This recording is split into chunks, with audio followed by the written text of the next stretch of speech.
Εντάξει, όχι να το σπάσεις. Α, φέρε το κινητό. Άντε.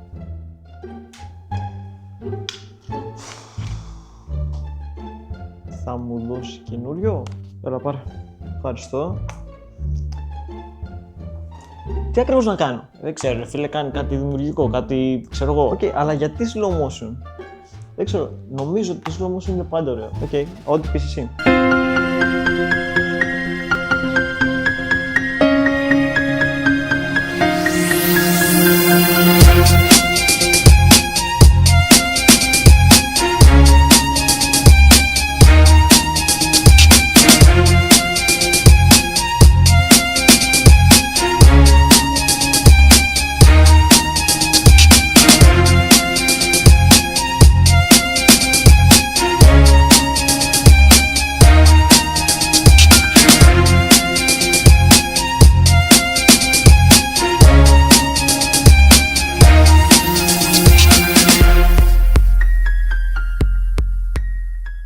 Σας χάλασε το κινητό και εμένα τι με νοιάζει, δικό μου είναι. Τι λες ρε, μα για αυτές εδώ να τους το φτιάξεις? Α, ναι, sorry. Ξεκινάμε με κάτι απλό. Πατάμε τα δύο κουμπιά που θα σας δείξω τώρα εδώ πέρα. Κάτσε ρε, αυτό δεν έχει κουμπιά. Ρε εσείς, τι κινητό μου δώσατε? Επιστρέφουμε σε λίγο.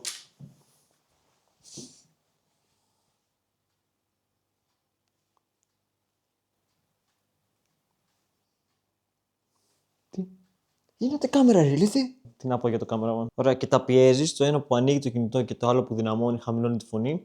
Τα πιέζεις και πρέπει να ανοίξει. Okay. Άμα δεν ανοίξει, τότε προχωράμε στο επόμενο βήμα. Ανοίγουμε το καπάκι από πίσω. Άμα δεν ανοίγει, τότε παίρνετε ένα μαχαίρι, ωραία, και αρχίζετε. Το δεν ανοίγει. Άμα δεν ανοίγει, ρε φίλε. Άνοιξε. Ωραία. Ωραία. Την μπαταρία τη βλέπετε? Μην την βγάλετε. Άμα την βγάλατε, προσοχή, μην την ξαναβάλετε. Ωραίο αυτό. Ωραία. Το έκλειψα από ένα TikTok που είδα. Δεν ξέρω αν το έχετε δει, που με έναν τυπάρε και ένα καλώδιο, ένα μαύρο καλώδιο. Βγάλετε την μπαταρία και ακολουθήστε τα βήματα που θα σας πω. Παίρνετε το κινητό. Κάτσε ρε, περίμενε. Λίγο πιο κάτω η κάμερα, σε παρακαλώ. Και το βάζετε σε ένα φούρνο μικροκυμάτων. Οκ. Και τώρα ανάβουμε το φούρνο μικροκυμάτων. Εδώ. Και... Όχι ρε μάνα! Τέλος πάντων, πάμε στο επόμενο βήμα. Υπάρχει περίπτωση το κινητό να είναι βρώμικο. Okay. Οπότε σε αυτή την περίπτωση τι πρέπει να κάνετε? Πρέπει να το καθαρίσετε. Παίρνετε ένα μπολ και αρχίζετε. Το γεμίζετε με νερό και πετάτε το κινητό μέσα.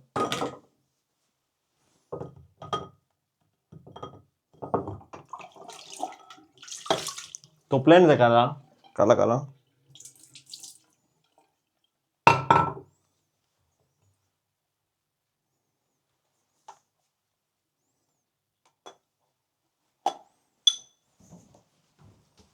Κάτσε ρε, κάμερα ρε.